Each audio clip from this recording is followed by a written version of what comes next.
SRF Audio. SRF 3 Fokus mit der Judith Wernli. Und mit der Zita Langenstein. Sie ist Butlerin, nennt sich Zita der Butler, ist Leiterin Ausbildung bei GastroSuisse und hat auch für die königliche Familie im Buckingham Palace gearbeitet. Ich habe sie eingeladen, auch weil ich möchte wissen, wie ist es zu dienen in einer Zeit, wo viele eher an Selbstoptimierung oder Selbstverwirklichung denken. Was ist der Unterschied auch zwischen dienen und helfen? Und warum sagt sie, dienen macht glücklich?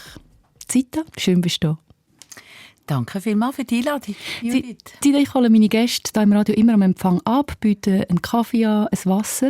Und heute habe ich das sagen wir, ein bisschen bewusster gemacht, weil ich weiss, du, also meine heutige Gästin, weiss enorm viel über Umgang mit Leuten. Und die ersten Minuten sagen ja viel über einen aus.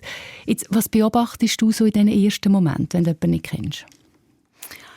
Ja, also ich nehme die Atmosphäre wahr. Ich tue auch, mir fällt es zumindest auf, wenn zum Beispiel gewisse Umgangsformen vorherrschen oder zumindest da sind. Bei dir ist mir zum Beispiel aufgefallen, du hast mich zuerst reingelassen und bist nachher reingekommen. Dann sind wir zur Kaffeebar gegangen, ich durfte den Kaffee wählen, 2, 3 wichtige Fragen zum Kaffee gestellt. Ich habe gedacht, wow, top. Radio kommt raus beim Kaffeeservice. Das ist vielleicht darum, weil ich mir eben ein bisschen mehr Gedanken gemacht habe. Aber klar, du hast als Butler und als Leiterin Weiterbildung bei GastroSuisse viel mit Umgangsformen zu tun. Bei Umgangsformen denken viele an Regeln. Du sagst, es hat auch mit Haltung zu tun. Mhm. Warum ist Haltung wichtiger als perfekte Umgangsformen? Weil es dann an und für sich viel einfacher ist, die Umgangsformen auch zu leben. Also Umgangsformen gibt es übrigens schon seit der Steinzeit. Schon dort hat es gewisse Hierarchien gegeben. Es war klar, wer macht was zuerst oder wer kommt zuerst das Essen über oder nicht. Und natürlich, und das ist ja auch recht, das tut sich mit der Zeitgeschichte auch verändern. Faktisch, die Besten sind immer die das auch wollen. Und das fängt natürlich mit unserer Haltung an. Und der Ursprung, warum wir das auch wollen, ist sehr oft, wir wollen gut ankommen. Also, und das tut sich vielleicht heute schon verändern. Oder? Es gibt Situationen, dort will ich gut ankommen, wenn ich ein wichtiges Gespräch habe mit einem Kunden. Ich möchte vielleicht einen zusätzlichen Auftrag. Und dann gibt es aber auch Situationen, dort ist mir jetzt nicht mehr so wichtig, gut anzukommen. Oder ich muss es auch nicht. Das kann jetzt daheim sein, im privaten Kreis, wo dann gewisse Umgangsformen nicht kultiviert werden. Aber gerade dort, auch daheim, gibt es gewisse Regeln. Oder man nimmt sie sich ohne Aussprache. Zum Beispiel, sehr vielen Familien hat ja, ist die Sitzensregel klar oder wenn man im Kühlschrank das Bier gehört oder eben nicht das Bier gehört und so weiter. Das ist irgendwie alles geregelt. Darum, ein Leben ohne Umgangsformen geht gar nicht. Aber kann man denn Haltung lernen? Ja, wenn man es will. Also der Wille, das ist sicher der Ursprung. Wenn ich nicht will, dann sehe ich natürlich ganz viele Gründe, das nicht zu lernen. Aber wenn ich es nie gelernt habe und wollte, dann kann ich es zum Beispiel an anderen lernen. Ich erinnere mich beispielsweise, als ich das erste Mal in Japan war, bin ich in einer Region, wo es nur Japaner gegeben hat. Und ich wollte unbedingt in so einem Onsen baden. Und dann habe ich gedacht, aber da gibt es ja sicher auch Regeln. Ich habe noch gerne Regeln und mich gerne daran halten und mich gerne anpassen in so einem Land. Und nachher habe ich gedacht, okay, jetzt tue ich einfach hinter einer Japanerin nachlaufen und ich mache einfach genau das Gleiche wie sie. Und sie hat es, glaube ich, nach 2 Minuten gemerkt. Dann hat sie es ganz langsam gemacht, hat immer auf mich gewartet. Wir haben nie miteinander gesprochen. Ich konnte mir die Regeln merken und ich bin jetzt also eine Meisterin im Onsenbaden in Japan. Also ist das eine erstaunliche Regel gewesen, etwas völlig Überraschendes? Ja, dort war mir noch nicht ganz klar, welche Seite also ich muss die Schuhe legen, ob ich es jetzt gegen vorne stellen oder gegen rückwärts stellen gehe ich jetzt mit dem Badetuch rein oder ohne Badetuch etc. Das sind schon wichtige Regeln. Ja. Also wirklich bis ins Detail abgeschaut? Bis ins Detail. Wir reden ja in der heutigen Zeit viel über Effizienz, über Leistung, über Selbstoptimierung. Sehr, sehr wenig erstaunlicherweise über Freundlichkeit. Du, wo das ja auch ein zentrales Thema ist in deinem Job, was sagt das, oder was hast du das Gefühl, was sagt das über unsere Gesellschaft aus? Ja, also zuerst möchte ich sagen, ich bin froh über die Frage, weil Freundlichkeit ist unglaublich wichtig. Es lohnt sich so sehr, freundlich zu sein. es zahlt sich immer aus. Und ich meine, wenn jetzt mir ein Mensch begegnet, der ist freundlich, herzlich, wertschätzend, dass ich dann auch freundlich, herzlich, wertschätzend bin, das ist ja eigentlich einfach. Und ich hoffe, schon das soll man unbedingt übernehmen. Jetzt, die Professionalität liegt dann natürlich dort drin, oder auch die Souveränität, dass ich auch mit einem kritischen Menschen freundlich sein kann. Also ich hatte zum Beispiel einen Kunden in meiner Butler-Tätigkeit schon viele Jahre. Der ist einfach in der Ausdrucksweise so eine robuste. Der sagt nicht «Guten Morgen, wie geht's Ihnen?», sondern sagt «Morgen, wie geht's?». Und gerade am Anfang oder noch in jungen Jahren konnte ich das irgendwie nicht einordnen. Ich dachte, warum ist er so unfreundlich? Aber wenn er fragt, wie geht's, ist das höchste Freundlichkeit. Er fragt ganz selten jemanden, weil es ihn einfach total nicht interessiert, wie es jemandem umgeht. Und wenn er auch in dieser robusten Art, und das habe ich natürlich lernen mit ihm, und darum jedes Mal, wenn er fragt, dachte ich, es geht ihm sehr gut heute, dass er mich fragt, wie es mir geht, oder? Das heisst, die Freundlichkeit ist kulturell bedingt, es ist auch typologisch bedingt. Es hat nicht jeder Mensch die gleiche Freundlichkeit. Und ich muss mich im anderen anpassen, an der Freundlichkeit. Und nicht die Menschen passen sich mir an. Darum haben wir dort vielleicht manchmal die kritische Frage, wer soll jetzt zuerst freundlich sein? Mhm. Und es beginnt immer bei mir selber. Und das ist vielleicht etwas, was ein bisschen vergessen gegangen worden ist. Mhm. Ich finde übrigens, wir sind in unserem Land sehr, sehr freundlich. Also da dürfen wir auch kritisch einmal in andere Regionen dieser Welt gehen. Wir haben einen sehr freundlichen Groove in unserem Land. Nur schon Schweizerdeutsch, finde ich, gibt es so eine Herzlichkeit dann oder so und Melodie und Interpunktion. Aber gleich hört man ja häufig, wir in anderen Ländern lächeln es einem zu und wir in der Schweiz machen so einen Lätsch am Morgen. Mhm. Findest du das anders? Ja, eben. Ich beobachte natürlich. Und wenn ich jetzt andere beobachte und mich an das halte, und ich sehe jetzt vielleicht am Montagmorgen jemanden im Tram und der ist jetzt noch nicht ganz wach, das kann ich eigentlich nur nachvollziehen, und er ist ruhig, dann übernehme ich das. Aber wichtig wäre, dass ich dann anfange zu smilen und ihm vielleicht sagen, guten Morgen, oder wenn er aufsteht und aussteigt, sagt, ich wünsche Ihnen einen schönen Tag. Mir ist übrigens gerade heute Morgen passiert. Und dann, der hat gerade ist stehen geblieben, hat retour geschaut und gesagt, ich Ihnen auch, danke vielmals. Das heisst, wir können ja anfangen, wir sollten jetzt nicht von den anderen erwarten. Und da passiert auch so viel, oder? Also ich bin überzeugt, Freundlichkeit ist eine Entscheidung. Ja, so gut. Punkt. Und das können wir jeden Tag neu entscheiden? Ja, absolut. In der Familie, im Umfeld, überall. Ja. Und gleich, wenn man freundlich ist, habe ich das Gefühl, wird man manchmal auch ein bisschen naiv wahrgenommen. Also es ist so ganz nahe. Mhm. Ja, wäre mir jetzt noch nie begegnet. Das kann ja sein. Naiv hat ja etwas sehr Ehrliches. Also insofern freut ich mich, wenn ich dann mit meinen gut 60 noch mal als naiv gelte. Zita, wenn man dir zulässt, dann spürt man natürlich die Leidenschaft bei diesen Themen. Du hast schon als 6-jähriges Bauernmädchen im Kanton Nidwalden gewusst, dass du Butler werden möchtest. Du möchtest dienen. Wie hast du das als Kind gespürt? Sicherlich der Ursprung war, dass meine Eltern, oder? Wir waren 8 daheim, also 6 Kinder, die Eltern. Dann haben wir für 8 Personen aufgedeckt und die Mutter hat immer gesagt, entweder tust du für 9 oder 10 oder 12 aufdecken. Und das heisst, unsere Eltern haben immer jemanden eingeladen. Immer. Und die haben dann auch den schönen Teller. Also da hätte kein Hick haben. Sonntagsgeschirr. Genau, Sonntagsgeschirr. Und die schöneren Plätze am Tisch und so weiter haben die bekommen. Und die habe ich dann so ein bisschen bedienen. Also ich durfte nicht das Wasser oder den Sirup bringen oder das Bier oder was es dann auch gegeben hat. Und ich habe sehr schöne Rückmeldungen bekommen. Und alle zusammen haben immer gesagt, du machst das herzig und das ist schön. Und ich glaube, das hat mich sicher bestärkt darin. Ich habe daheim natürlich gearbeitet, die Sachen kennt, den Haushalt geleitet. Das hat mich bestärkt und die Kombination von allem ist es dann gewesen. Und meine Mutter hat immer noch gekocht. Sie war eine sehr gute Köchin gewesen. Und hat immer gesagt, sie war eine Jahrgängerin von der Queen. Also meine Mutter ist natürlich schon länger gestorben. Und hat gesagt, das würde ihr so gefallen, wenn sie mal der Queen dürfte ein Abendessen kochen, dann käme die mal etwas Anständiges über, so als Nidwaldener Bauernfrau. Und das ist natürlich nie dazu gekommen, aber die Königsfamilie und die Queen ist immer so ein bisschen mitgelaufen in unserem Bauernhof. Und so hat sich das ergeben. Eines Tages habe ich gesagt, ich möchte Butler werden, weil die Mutter gesagt hat, sie würde gerne neben im Palast mal kochen. Dann habe ich gesagt, ich gehe dann dort servieren. Dann hat sie gesagt, dann musst halt du Butler werden. Dann habe ich gesagt, okay, dann werde ich Butler. Hat sie das noch erleben, dass das wirklich dann passiert ist? Nein, physisch nicht, aber sicher in der geistigen Welt ist sie da mit mir und hat Freude, da bin ich ganz sicher, ja. Aber Zita ist ja der Name an und für sich, hat doch auch schon etwas Königliches. Ja, also man muss ja sagen, die heilige Zita ist ja die Patronin der Dienstboten und Hausangestellten. Also Nomen est Omen, das habe ich aber auch erst viel später mitbekommen. Ja, also meine Mutter ist dann wirklich so ein bisschen, heute würde man sagen, eine Royalistin gewesen. Auch das Kaiserhaus von Österreich ist ihr sehr am Herzen gelegen. Sie hat alles darüber gelesen.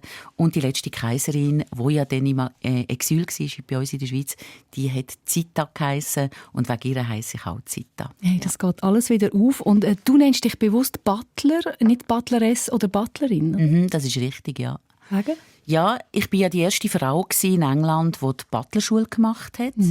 Und man ist jetzt mit dem Dokument und mit der Registration noch nicht so weit gewesen, dass man die weibliche Bezeichnung eingesetzt hat. Darum habe ich am Abschluss die Bezeichnung bekommen, Zita, der Butler. Und darum nenne ich mich auch so. Es ist auch so ein bisschen ein Kodex, oder wir in der Rolle des Bediensteten. Das ist nicht unser Anliegen, dass sie uns jetzt richtig benennen. Wir klären gewisse Regeln klären, zum Beispiel im Privathaushalt. Das kennen sicher alle Zuhörerinnen und Zuhörer, die auch einen Butler haben. Bedienstete spricht man per Sie an und mit dem Vornamen. Und darum tut man mich Zita ansprechen. Und wenn man jetzt mich vorstellt, auch die Familie, die ich da immer noch begleite in Zürich, die können mich auch immer vorstellen und sagen, das ist Zita, sie ist unser Butler. Also auch so die sachliche Form. Hast du das Gefühl, dass viele, die uns zulassen, den Butler haben?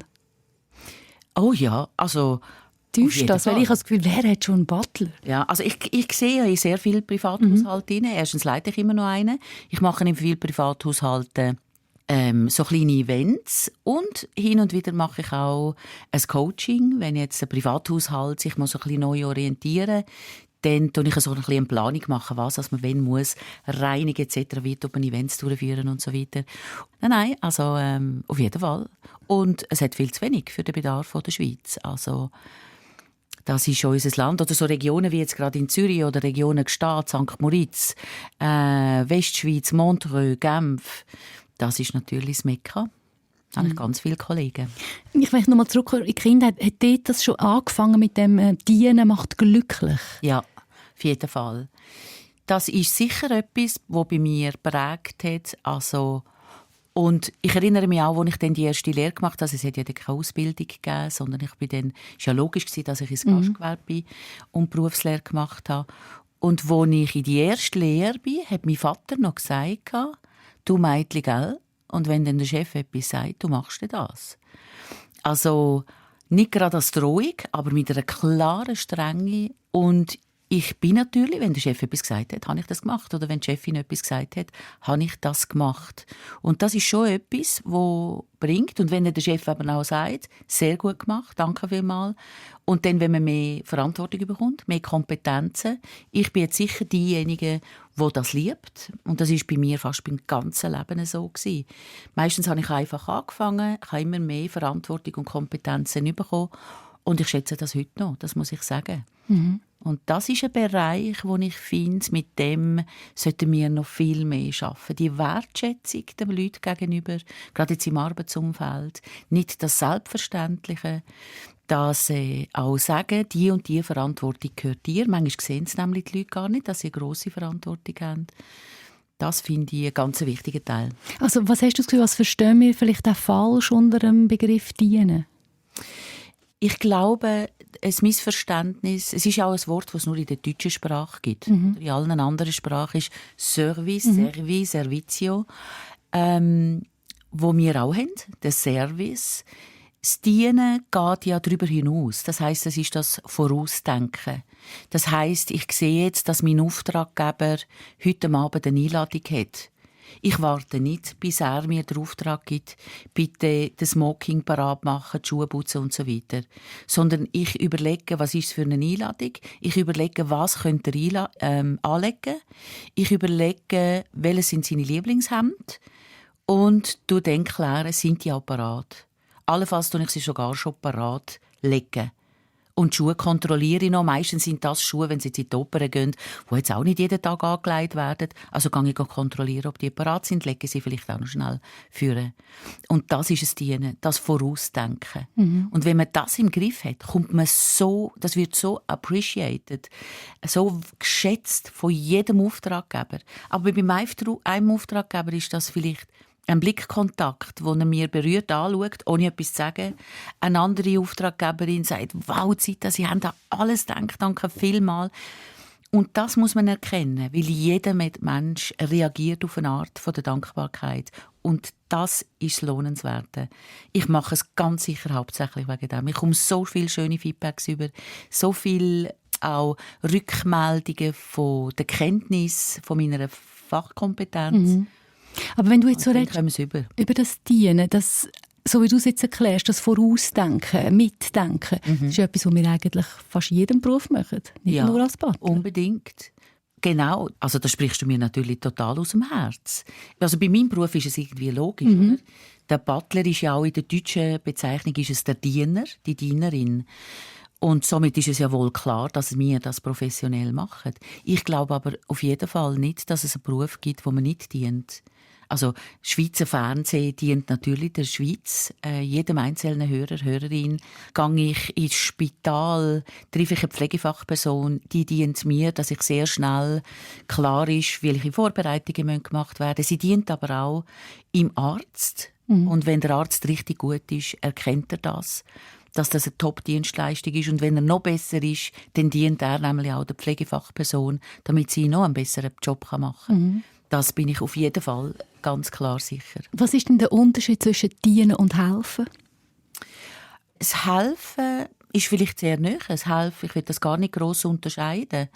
Ich glaube auch, dass wir jetzt im Privathaushalt sind, um die Familie zu unterstützen, weil sie einfach definitiv keine Zeit mehr haben. Alle zusammen sind beruflich dermassen eingebunden, dass sie für verschiedenste Sachen keine Zeit haben. Und es gibt ja auch, wenn man jetzt kein Personal in physischer Form hat daheim, so hat man es vielleicht schon in elektronischer Form. Man hat vielleicht einen Staubsaugerroboter, den ich übrigens sehr schätze, wo den Boden schon reinigt. Ich kann sogar die Waschmaschine programmieren heutzutage. Also das gibt ganz viele Diener, die jetzt noch nicht so in physischer Form da sind. Wenn ich dir zulasse, eben, du machst das auch für das Feedback, das du sagst, das erfüllt dich sehr. Wie ist es denn umgekehrt? Lässt du dich gerne bedienen? Ja, also dort gibt es schon so 2 Einheiten. Ich merke zum Beispiel, dass ich mindestens einen Tag in der Woche brauche, wo ich total allein bin. Also nur für mich.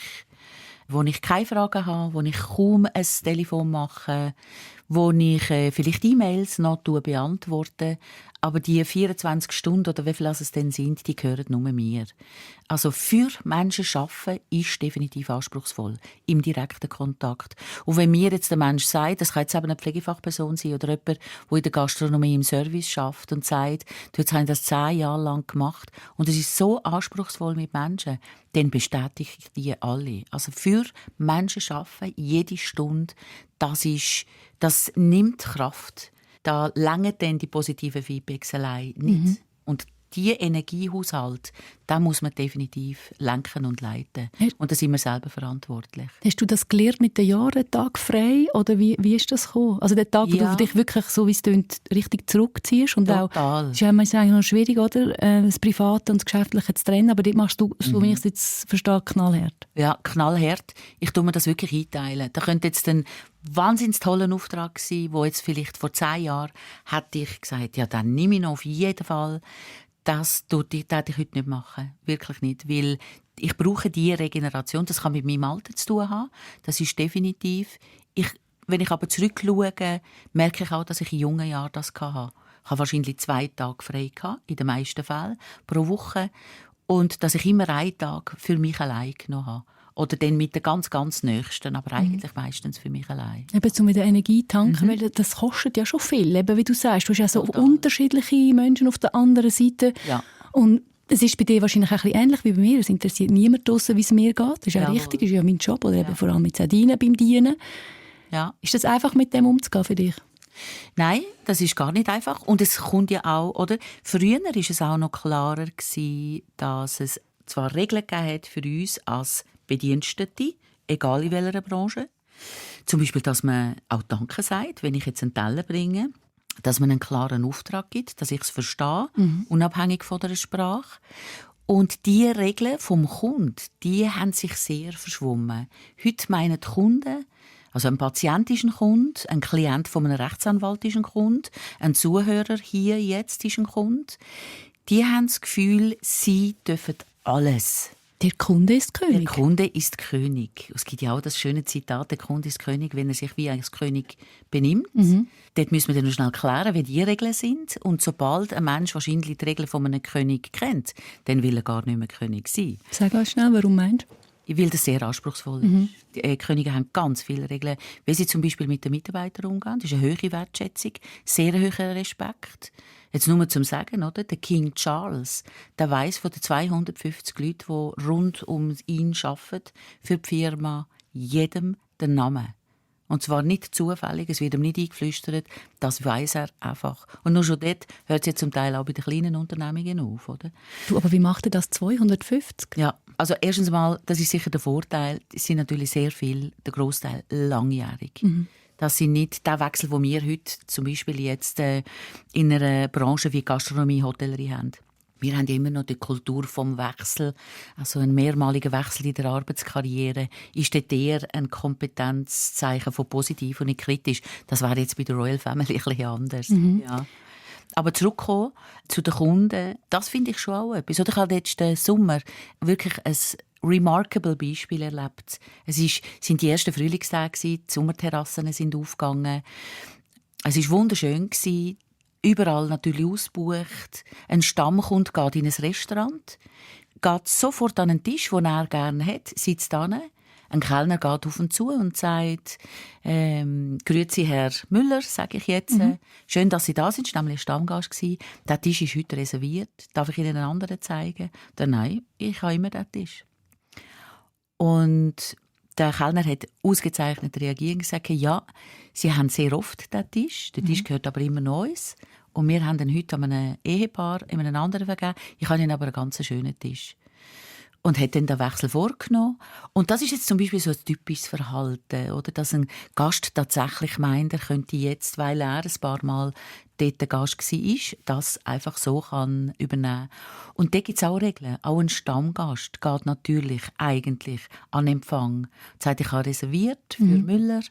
Und dann tut man ihn an. Und natürlich kann er dann sagen, oh, ich hätte jetzt noch gerne den Tisch vorne dran gehabt. Und dann sagt der Kellner vielleicht sogar, ich tue das gerne berücksichtigen beim nächsten Mal. Und vielleicht gibt es ja tatsächlich noch die Möglichkeit für einen Wechsel, dass er jetzt gleich diesen Tisch bekommt. Aber das ist nicht immer möglich. Ja. Und die Regeln, das Vertrauen auf den Kellner und das System im Restaurant, das wünsche ich mir wieder vermehrt. Wir bashen dann gerade, die stimmen nicht und die machen nicht, ich bin ja der König, ich bin ja der zahlt. Ja, es ist die Kombination von allen, die zahlt. Und die Freundlichkeit lebt immer mit dem Geben und mit dem Nehmen. Es ist ein Zusammenspiel. Also der Gast ist König, aber es ist eigentlich ein Miteinander, oder? Ja, nur dann funktioniert es. Genau. Ja, das ist mir etwas ganz Wichtiges. Oder auch in einem Zug.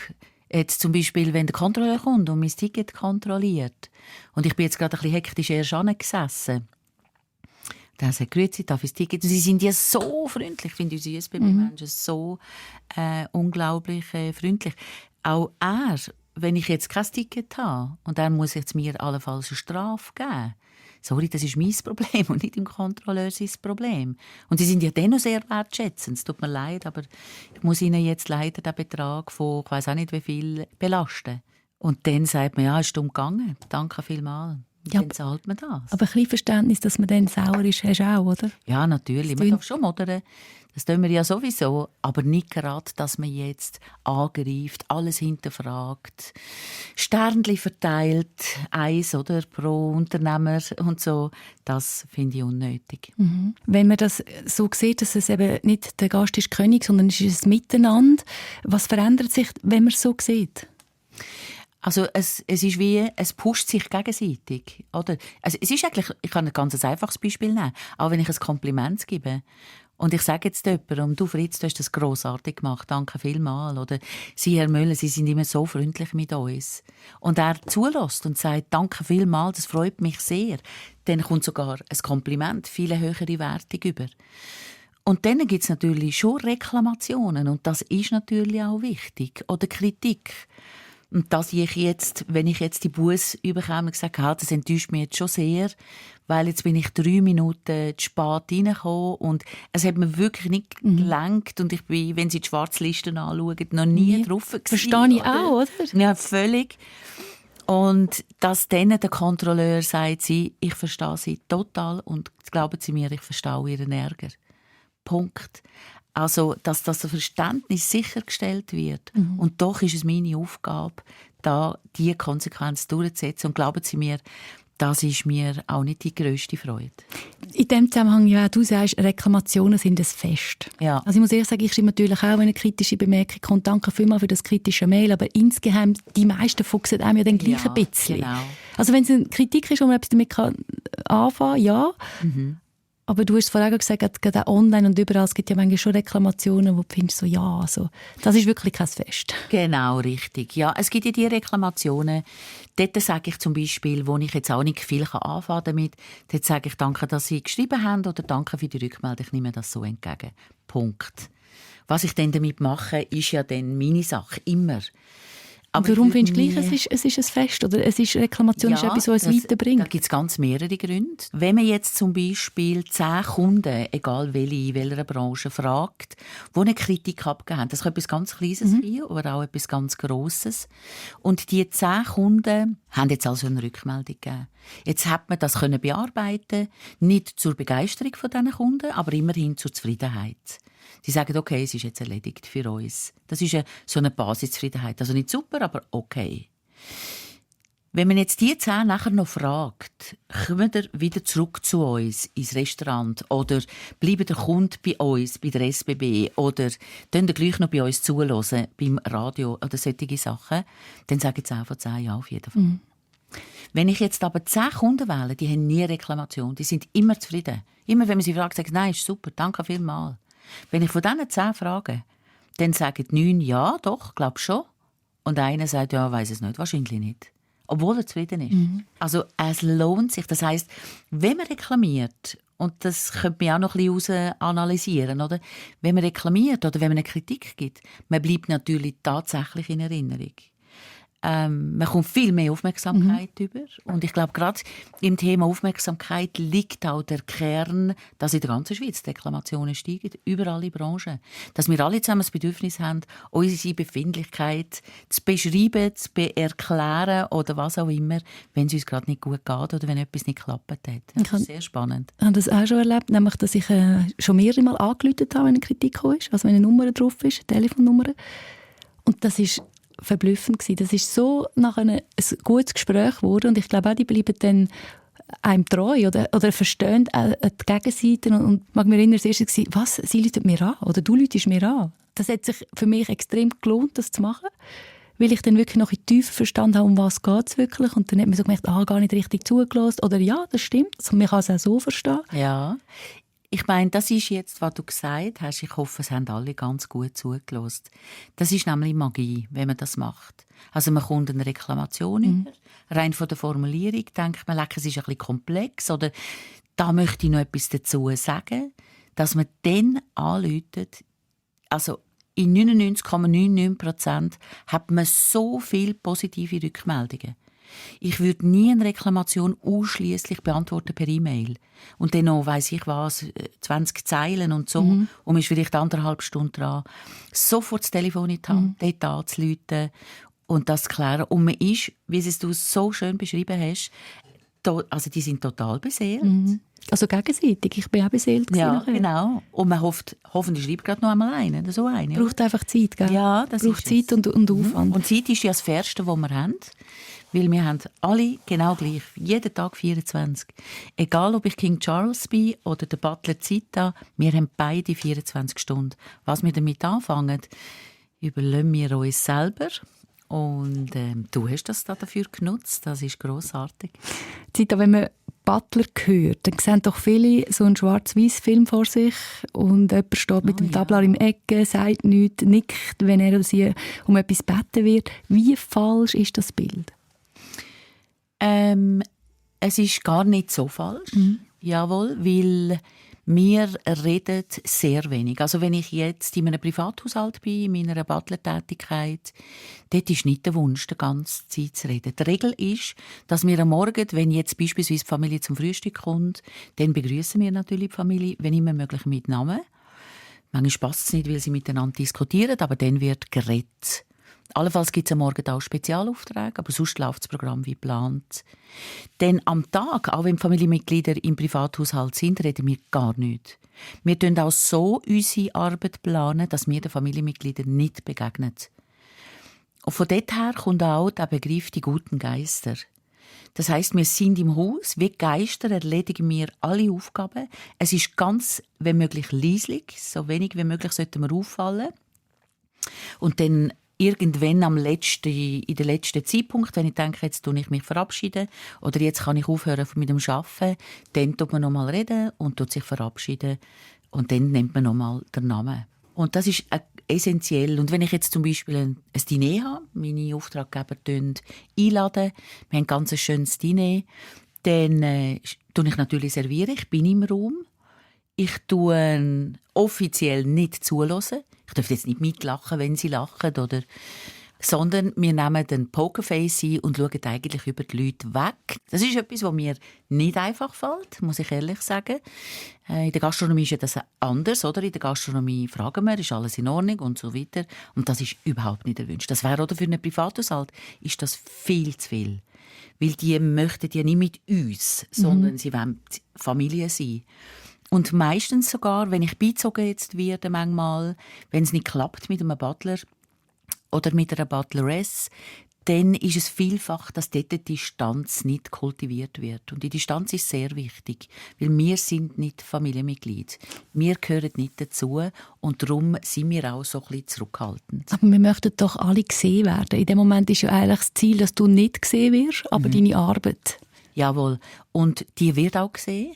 Also wie fühlt es sich für dich an, wenn du eigentlich, es ist eigentlich egal, wer es macht, Hauptsache man sieht dich nicht? Also viele Leute, die vielleicht jetzt zuhören, die von der Gastronomie ist, die denken jetzt wahrscheinlich, wie ich auch, es ist sehr erleichternd, weil es ist natürlich viel einfacher. Ich tue meine Arbeit, ich muss gar nicht aktiv werden, ich muss nicht kommunizieren, aber die Arbeit muss natürlich professionell sein, das ist sehr angenehm. Wir haben immer die Möglichkeit, dann das Feedback einzuholen. Oder wir kommen eins über. Oder die meisten sagen dann am Schluss, es war fein, danke vielmals, schönen Abend, Zeit da. Und dann ist das erledigt. Das ist fein, das ist sehr ruhig. Mhm. Was sind das für Familien, Privathaushalte, die einen Butler anstellen? Also vielleicht jetzt die Familie, die ich schon fast 20 Jahre begleite. Das ist ein Privathaushalt hier im Kanton Zürich. Das ist eine Unternehmerfamilie, die haben eine internationale Firma. Sie haben 4 Kinder. Sie haben mehrere Wohnsitze auf der ganzen Welt. Der Unternehmer will, dass die Familie mitreist. Und somit gibt es auch Bedienstete, die mitreisen. Das ist bei mir nicht der Fall. Ich leite den Haushalt und ich koordiniere das Personal, das mitreist. Ich bin aber nur aktiv in der Schweiz, also nur für diesen Haushalt. Wenn Sie in der Schweiz sind, das ist jetzt nicht das ganze Jahr, das sind nur noch bei gewissen Ferienphasen. Wenn Sie da sind, dann bin ich auch voll vor Ort und sonst bin ich regelmäßig, unregelmäßig einmal in der Woche dort. Eigentlich gleich, wie du bei der königlichen Familie im Einsatz warst, im Buckingham Palace. Genau. Du bist ja die erste Frau, die an die Butlerschule können in London und hast eine Top-Diplomarbeit abgeschlossen und darum einen Schweizer Afternoon-Tea dürfen der Queen servieren. Wenn du heute an den Moment zurückdenkst, was hat dich so in dieser Zeit am meisten überrascht? Dass sie auf mich zugekommen ist, die Queen, und sagt, «Grüezi Zita, ich freue mich», also natürlich Englisch, aber «Grüezi Zita, ich freue mich außerordentlich, dass Sie da sind und ich freue mich jetzt sehr auf die Präsentation von Ihnen.» Also und das war, als ob wir jetzt gestern und vorgestern auch schon miteinander geredet hätten und so weiter. Und nachher habe ich die Präsentation gemacht und am Schluss kommt sie wieder auf mich zu und sagt, sie sei total begeistert. Das sei so spannend und interessant gewesen. Dann hat sie mir etwa 5 bis 10 Fragen gestellt, die ich dann auch noch gerade gehadert habe, oder? Also so zum Beispiel, was meine Lieblingsschoki sind. Sie haben aber auch eine Lieblingsschoki von der Schweiz. Oder ob ich Stallungen kenne vom Jura, weil sie regelmässig Ross bezieht von dort. Und ich, oh Gott.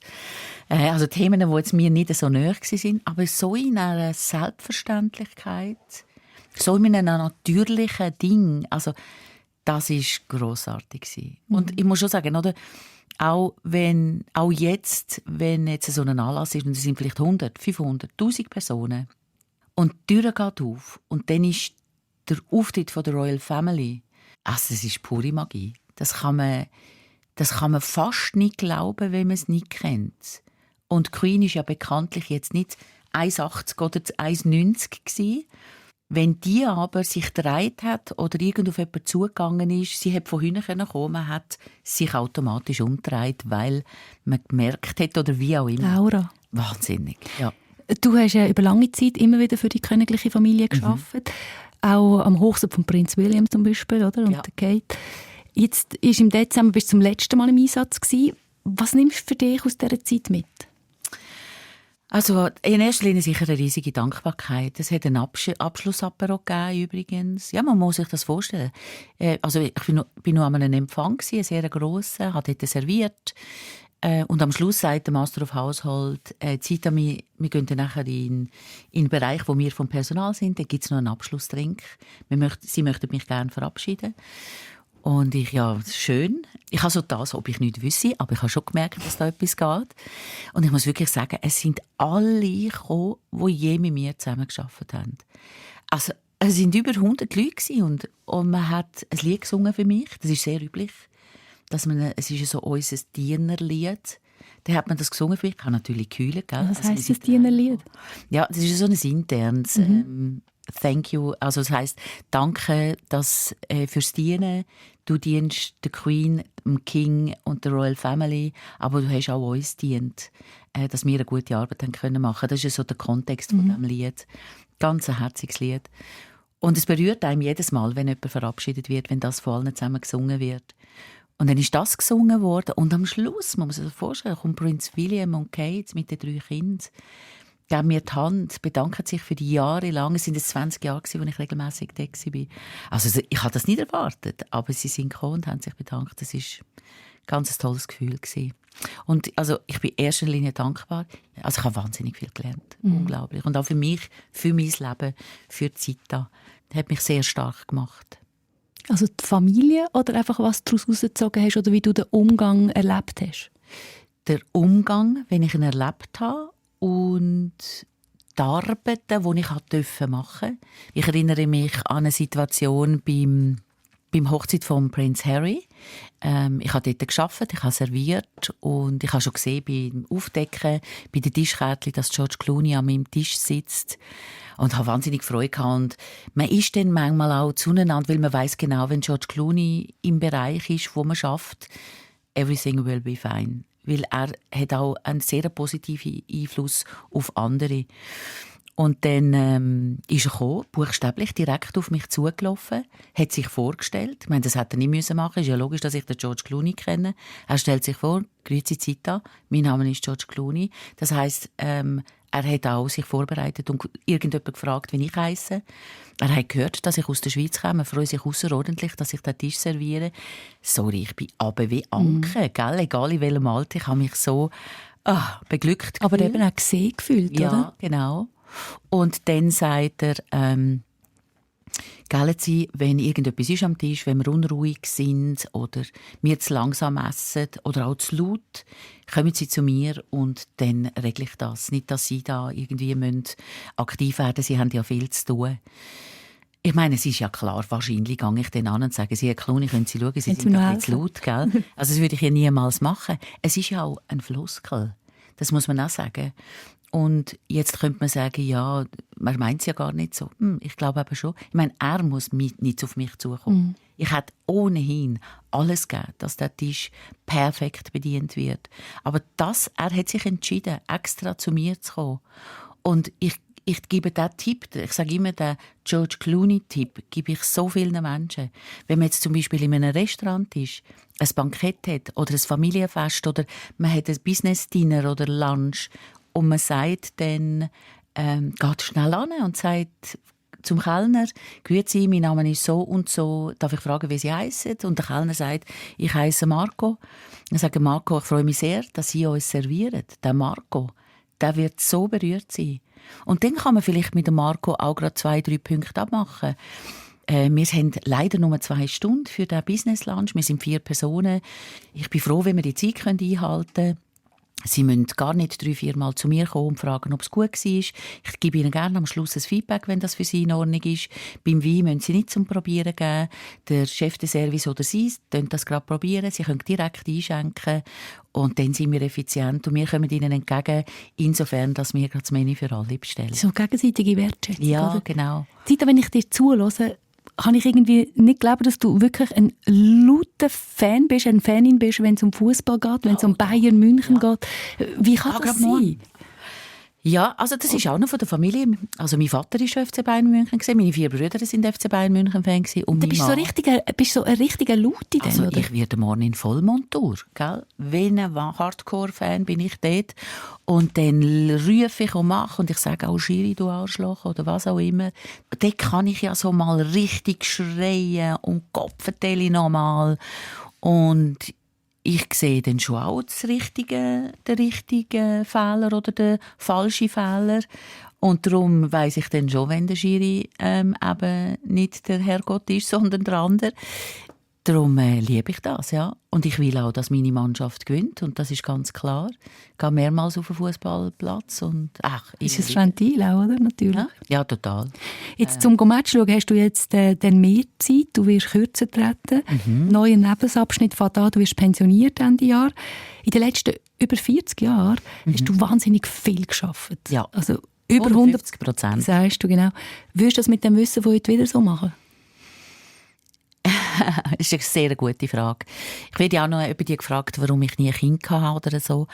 Als ich ganz klein war, hat man übrigens auch noch gemeint, ich hätte sicher einmal 10 Kinder. Ich habe sehr gerne Kinder.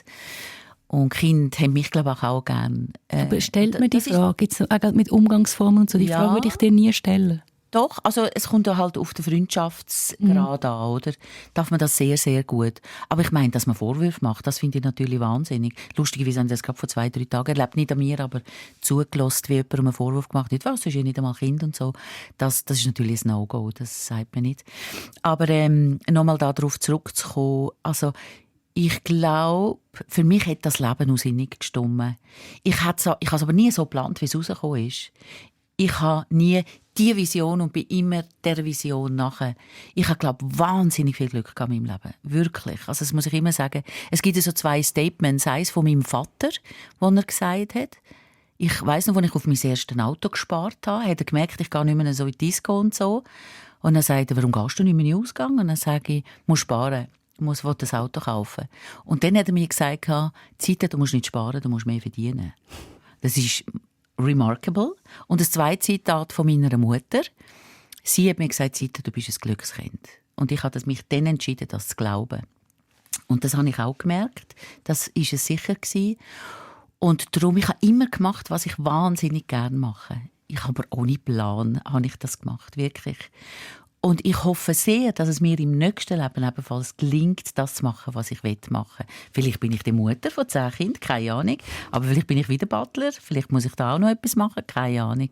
Das werden wir sehen. Aber in all diesen Jahren, wo du so viel gesehen hast, mit so vielen ganz unterschiedlichen Menschen zu tun hast, was nimmst du für dich mit, wo dir vielleicht auch hilft, weiterhin freundlich zu sein, für andere, aber auch für dich selber? Also es sind 2 Begriffe, die mich sicher immer geprägt haben. Das erste ist die Freundlichkeit. Und das Zweite war mutig. Das hilft einfach. Und meine Freundlichkeit anpasst auf die Menschen, die ich für mich gewinnen möchte.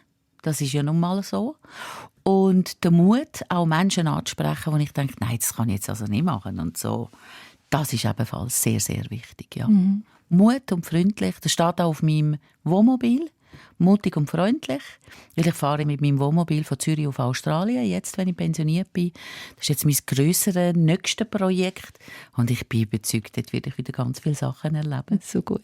Und für dich selber, freundlich sein zu dir selber? Ja, das finde ich jetzt zum Beispiel der Tag, den ich mir rausnehme. Das ist eine grosse Wertschätzung und Freundlichkeit mir selber gegenüber.